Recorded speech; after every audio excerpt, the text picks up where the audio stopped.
The following podcast is a Super Network production and spin-off of the King Zone podcast, with the King Zone's Book Club podcast, hosted by Super Marcey. We know what goes on in these parts near Jerusalem's lot. And Stephen T. Boltz. I love this stuff, this world building that he does with literally one sentence. It contains adult themes, must either be mad or run the risk of becoming so. Coarse language, There are huge rats in the wall.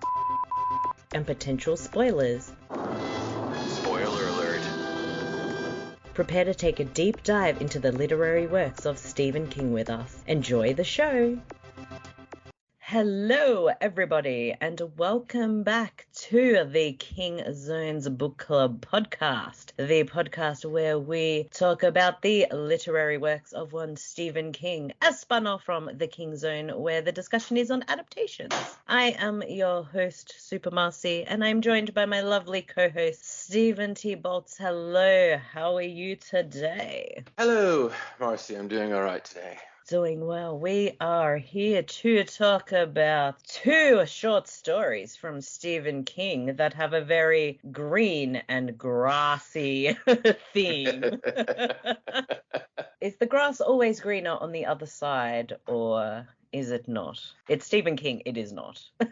It's usually bloodier on the other side. It is so much bloodier on the other side. We, of course, will be discussing the short stories of The Lawnmower Man and Weeds, otherwise known as The Lonesome Death of Jordy Verrill. Yes, a surprise that was based on a short story. Yes, I actually had no idea, considering it's in Creepshow. Back in high school, everything was in Creepshow, and none of those stories, many of them, of the five, they were written exclusively. They were written for the movie, but two of them, The Lonesome Death of Jordy Verrell and The Crate, were actually King short stories that weren't collected in like Night Shift or Skeleton Crew or anything like that. So very, very interesting. And this, for me, as we go into this episode, I had not read Weeds, but I had previously read The Lawnmower Man. Shall we get into The Lawnmower Man? Steve, you're the information guy. Give us the deets on some Lawnmower Man. Details, yes. I love the details. As you know, The Lawnmower Man, of course, was collected in Night Shift in 1978. Bunch of 20 great short stories there. But its first appearance was in the May 1975 issue of Cavalier. Ooh. The Gentleman's Magazine. The Gentleman's Magazine. Yes. And I've got to say, Marcy, too, the connection between these stories, as you pointed out, is they're both very green, Lawnmower Man and Weeds. They share another connection. They were both adapted in comic book form. Yes, I actually did see some panels from The Lawnmower Man. Yes. And that is totally how I pictured it being, which just was like, whoa. Exactly, right? This gargantuan guy. Marvel's Bizarre Adventures, number 29 from December of 1981. The story was adapted by Walter Simonson. We can talk a little bit about that. You've seen some of the panels. I've read the whole business. Yes, I actually would like to see the whole thing, but from the panels I saw, I'm like, this is exactly how I pictured this story, which was so mind-blowing. Like, what? I need to look at the whole thing. For sure. Absolutely. Let's talk about the story. Give a little synopsis here. Yes. Well, for those who've only seen the movie. Yeah, it has nothing to do with it, really. Let's be fair. Unlike the movie version, this one just really focuses on a man, and now I can't remember his name, even though I read the story like this morning. Harold Parkett. Harold Parkett, thank you. Harold Parkett is very much loving of his lawns, and after a very bad accident with the lawnmower, and I believe it was the pet of the family. The neighbor's cat. Yes, there we go. The neighbor's cat. cat. There's an accident, lots of blood, I'm sure. He doesn't really want to do the lawns himself. He gets rid of his lawnmower, but then he hires somebody quite intriguing to take care of the grass, and as he finds out, it comes with a terrible sacrifice. What I found interesting about Harold Parkett is, yes, he was very proud of his lawns as long as somebody else was mowing it. Yes. right? He always hired the kid down the street. He always hired the kid down the street to do it. And once the, family cat, the neighbor's cat thing happened, it just didn't, the kid went off to college, something, right? And he just couldn't be bothered. He couldn't be bothered. I think there's a moral there. Somewhere, if you dig deep enough. Yes. You'll find it. But then he sees this notice in the paper for lawns mowed, gives this guy a call, and who shows up but this 300-pound fella with definitely a fella with green teeth and just goes to town, basically. He does. He really goes to town on that lawn. He's got the lawnmower. He's on the ground naked, eating the grass. Going behind the lawnmower, which moves by itself. Does. And eating up the grass. Now, here's my first problem with this story, Marcy. Here's my first problem, Steve. Okay? So we come to learn that what's going on here is the devil is franchising, okay? Yes. Has started up a lawn mowing business, apparently, and is sending people out. Now, the Lawnmower Man at one time uses the phrase "by Circe," right? He says, "Healthy soil, that's what you got here, by Circe." That's what I always say. Circe was known for turning people into animals in Greek mythology. Like, that was her bag. That's what she did. I don't see the connection here with that. Two different mythologies, Christian and Greek. Yes. But what's the end game here? Because Harold Parkett ends up, and we haven't even gotten to my problem, by the way. I'll circle back around. I know I'm being a little. Well, let's get to the rest of the synopsis, because he gets the Lawnmower Man is mowing the lawn with, I don't know, telekinesis or something with his lawn. I don't know. It's just going by itself. And here's my problem. It doesn't have a catcher on the back. Like, there's nothing to actually catch the grass. The devil's franchising has a lawnmower that mows by itself, but no bag to catch the grass. Like, we've got this guy. Like, I'm wondering, is that part of the deal? That's I don't understand the guy, apart from just being weird and gross and right base. Like, is he meant to be the bag catcher? But then that doesn't make sense, because the grass is going everywhere. He has to sit there all day to eat all the offcuts. Like, he could just have the catcher and then eat the grass if he needed to eat it at home when he pleases. I don't understand. But yes, continuing with the synopsis, Harold Parkett, he lets the guy go mow the lawn, goes out for a little nap. Here's this god-awful noise, which turns out to be this lawnmower. So the devil apparently can't even afford really good equipment. No. Because of the noise this thing is making. Goes out, finds this dude crawling around behind the mower, moving by itself by whatever means necessary. Power. Exactly. And then it catches, what is it, a woodchuck, a gopher, something? I can't remember. There's something there. He's like, what's this? It runs over this small animal. Lawnmower Man veers off, eats the remains of the small animal because why not? Stephen King, and and then he demands a sacrifice from Harold. Now, again, Harold's freaked out. Had Harold not been freaked out, would, $5 have been enough? Or, like, well, I don't understand the business model here, the devil's business model. I don't either. Like, are you supposed to say, okay, mow my lawn, weird lawnmower and weird man, but here, you have to kill me to have nice lawns? Like, what? Yeah. In the end, what? And he was talking about a sacrifice, so maybe he was just going to take the pinky finger over the bird bath. But he only seemed to want the sacrifice after Harold freaked out. So yeah, confusing. Slightly. I guess what it comes down to is it's you don't want to say it's a light story, but it's not one of the deeper ones like The Woman in the Room or something like this. It's just, oh, look, it's a fun little story. But I don't think that excuses just being weird for the sake of weird. It really kind of feels weird for the sake of weird. And it is like an easy read because it is short and it's very bizarre. You sit there going, what the bloody hell is this? It's like something you'd see on Night Gallery back in the 70s. Like, it wouldn't be a full episode. Night Gallery used to have these little sort of shorter stories wedged in there if the full story wasn't long enough. And this just feels like one of those, like it's a gag story. It does. It's so bizarre. Like you said, there could be a bit of a moral in there, like maybe you should just mow your own bloody grass. I don't know. Although as I'm reading the story, I'm outside and I'm looking at my grass thinking, this is getting too long. My dog doesn't even want to go wee in there.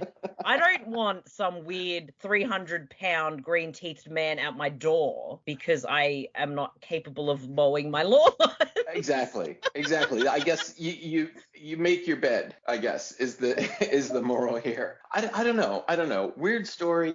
Not one of my favorites. Not one of the best necessarily in Night Shift. Kind of a, I don't know. Out of 5, what do you want to give this even? As a story, yeah, out of 5, I'd probably be more towards the middle because I just think it's so bizarre that doesn't make sense. But having read it a couple of times, it still intrigues me. I think more in a way like Mr. King, sir, dearest King. We love him. What were you thinking? What's your thought process? Like, that's it. What was the impetus for this? What?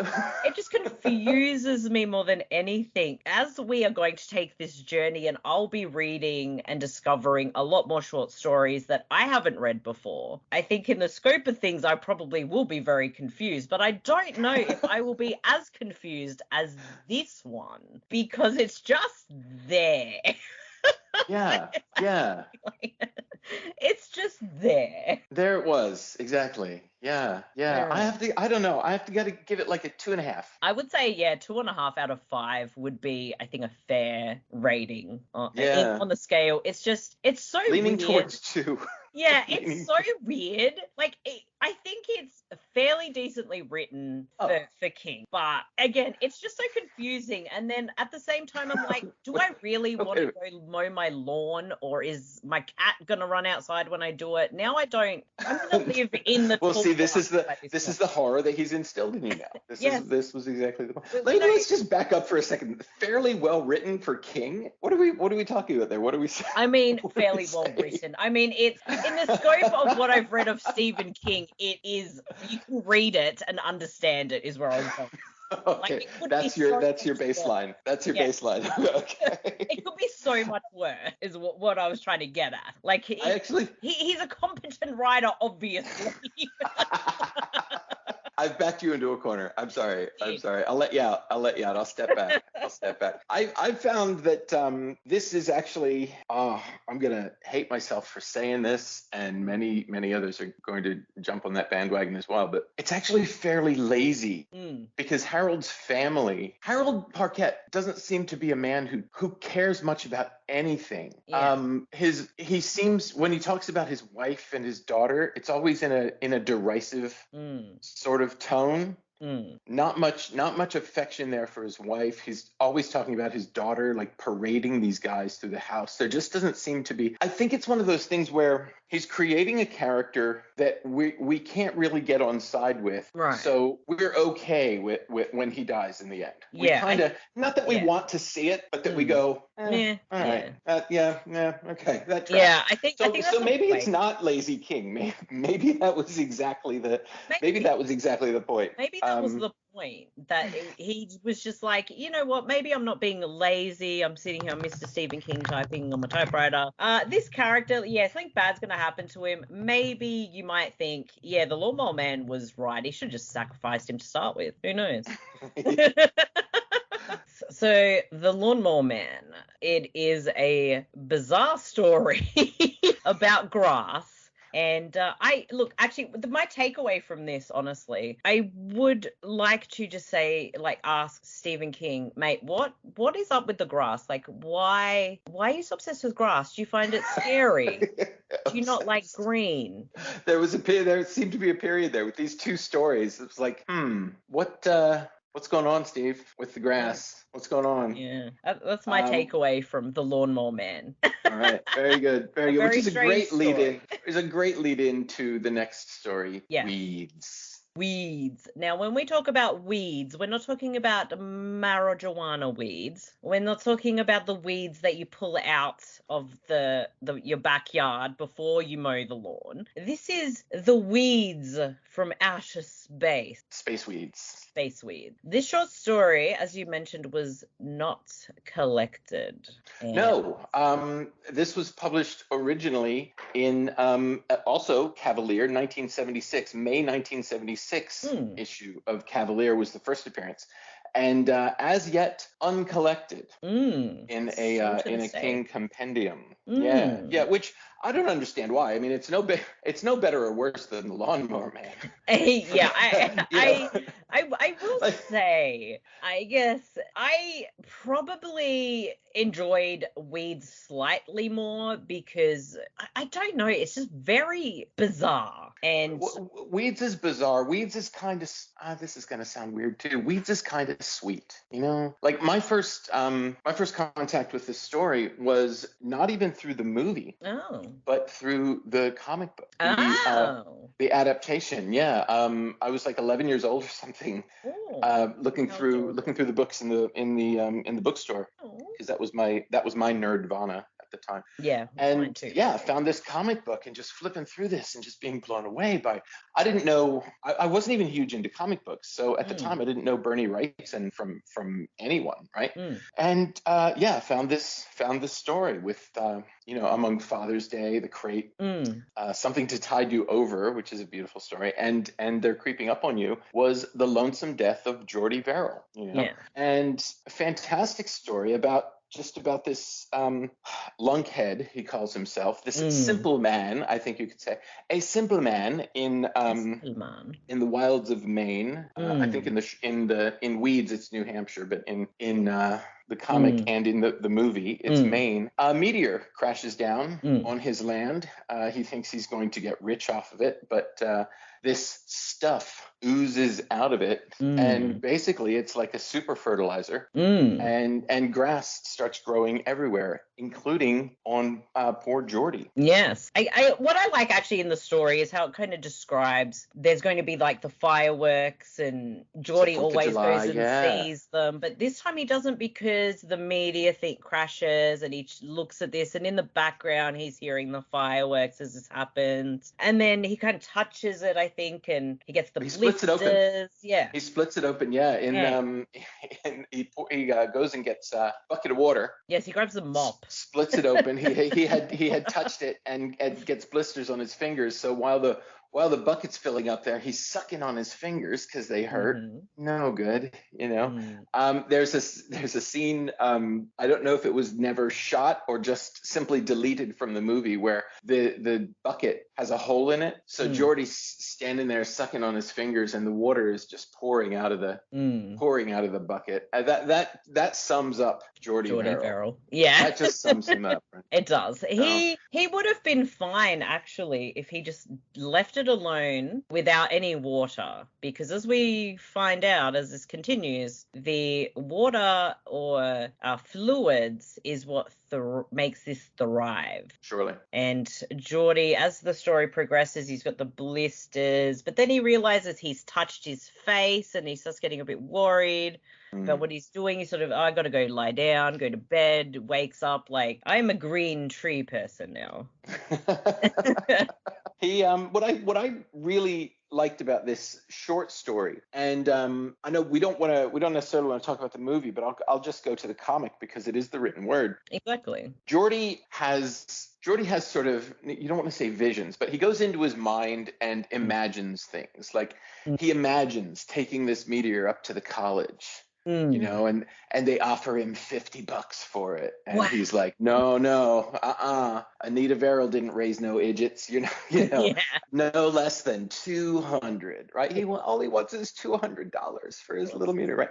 The actor there shows up in some other of his imaginings. He imagines, in the comic at any rate, he imagines going to the bank and paying off his loan. When it gets worse, he imagines going to the doctor, and the doctor wants to amputate his fingers. These characters are all all played by the same actor. It's a guy named Bingo O'Malley. And just before Jordy, dives into the bathtub to sort of ease the itching, his father appears to him in his bathroom mirror, and it's Bingo O'Malley. Now, what I loved about actually reading the short story was how this was handled. Jordy's connection to his father is amazing. Jordy he keeps thinking about his father in this story and what his father would do. And that's not prevalent in the film when that comes, when it comes down to it. But the fact that Bingo O'Malley plays his father, it sort of keeps that subtext there, which I really like. I really, really like that. Yeah. It gave me a new appreciation for what Romero did with that story. But having his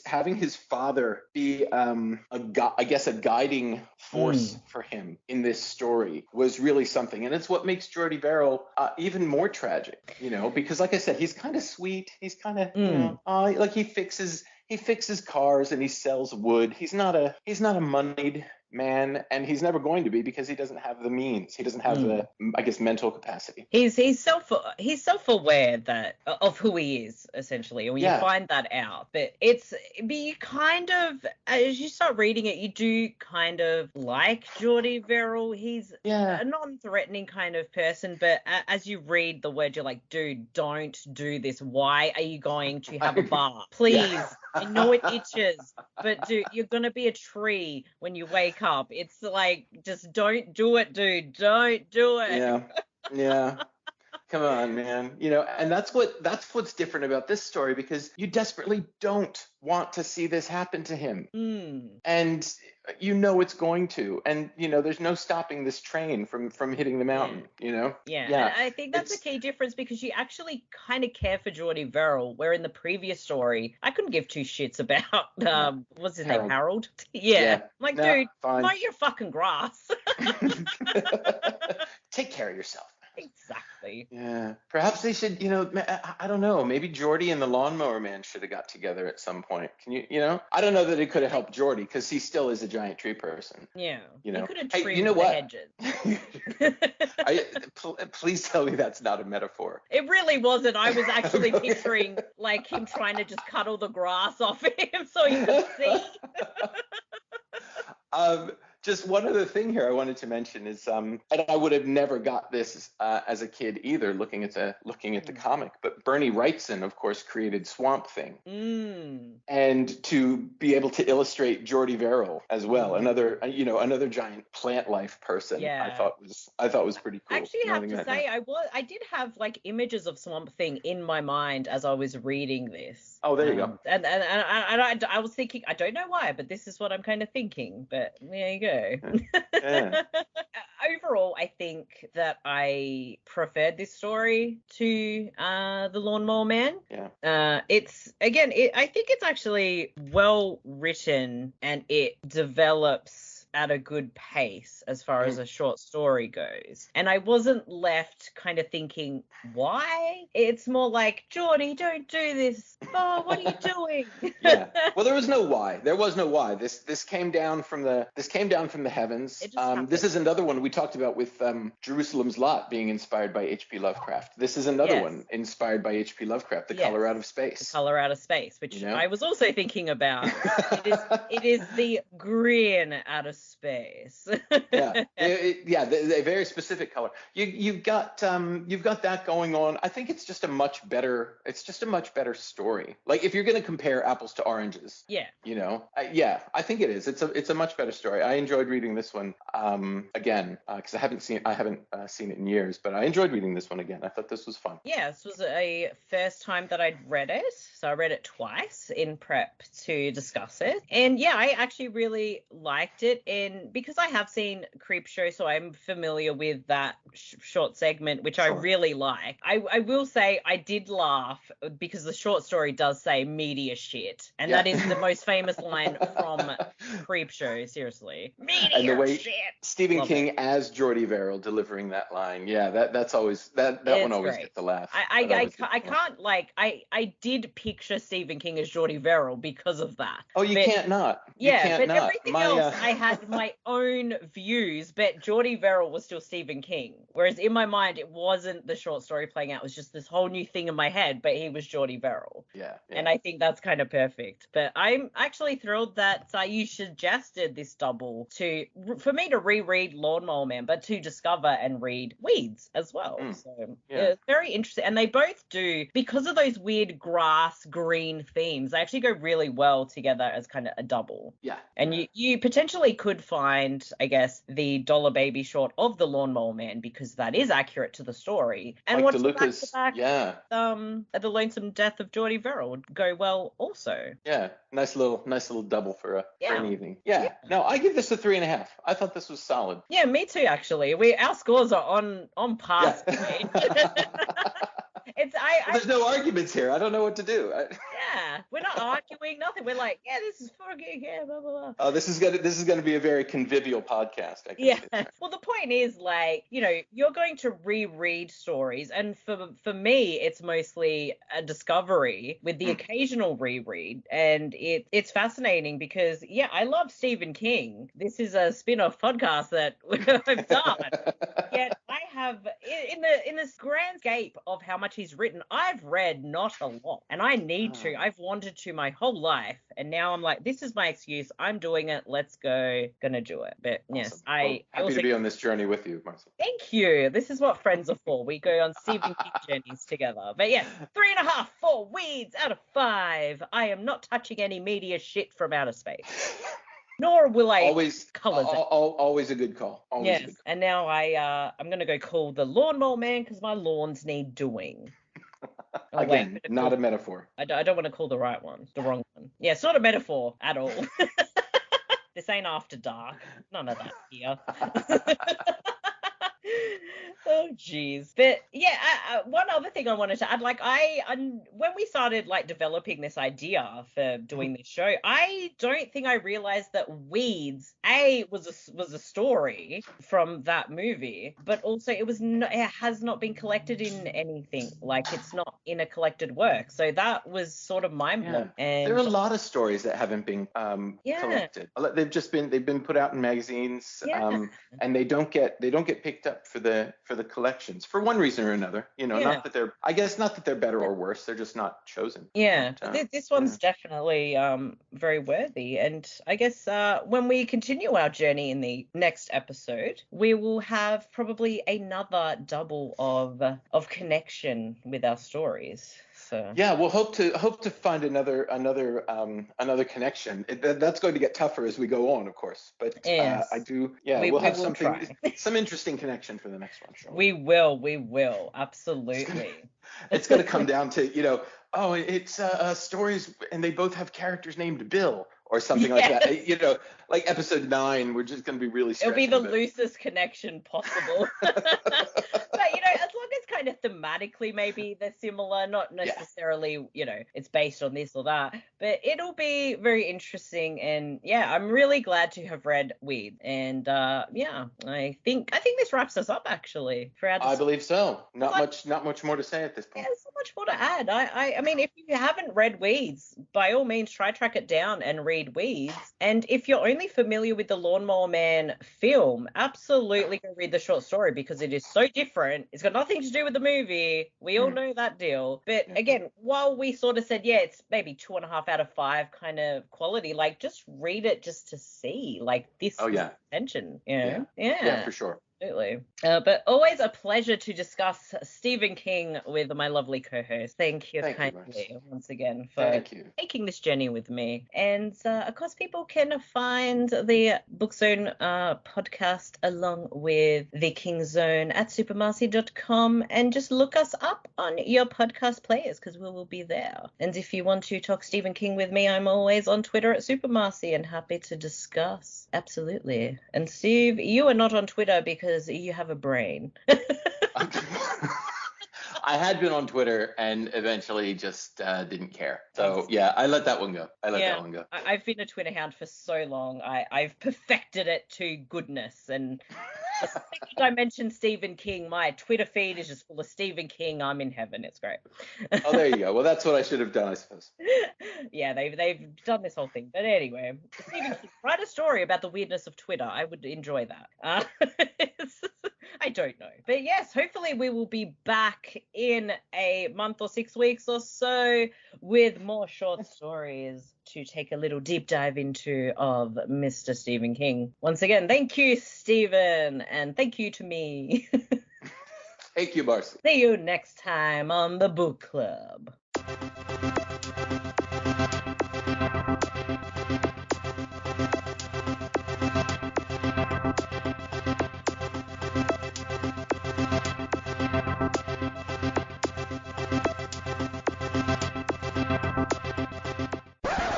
The Super Network is proudly sponsored by Surfshark VPN. Why would you have a VPN in this day and age? Well, a lot of people are quite concerned about tracking and their online privacy, and using a VPN ensures that you are safe and secure online.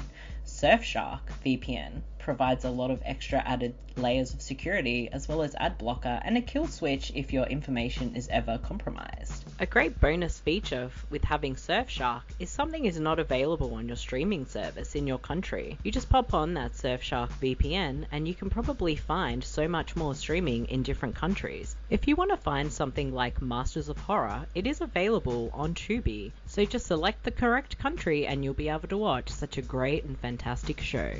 Surfshark VPN is one of the most reliable and cheapest of the VPNs out there, with up to 81% off offer when you subscribe for 24 months. Please use the link surfshark.deals/supernetwork to take advantage of this amazing deal. You can also find the link in the show notes. Thank you, Surfshark. Surfy shark do do do do do do. Surfy shark do do do do do do. And now back to the show.